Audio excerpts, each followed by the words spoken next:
Welcome to my YouTube channel. Today I will show you how to make raw vegan mustard. If you are enjoying the video, remember to like, comment and subscribe. All links and ingredients needed for the recipe are of course in the description below. We start with putting in a blender mustard ground seeds. Next is some apple vinegar. Vinegar without any additives won't be as clear as the one from the shops. Now we add some black pepper.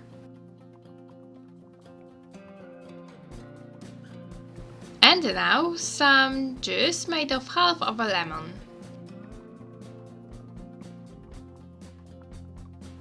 We also add some water to it.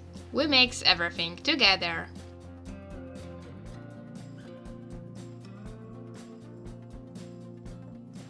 At the end, we put the mass in a glass or jar.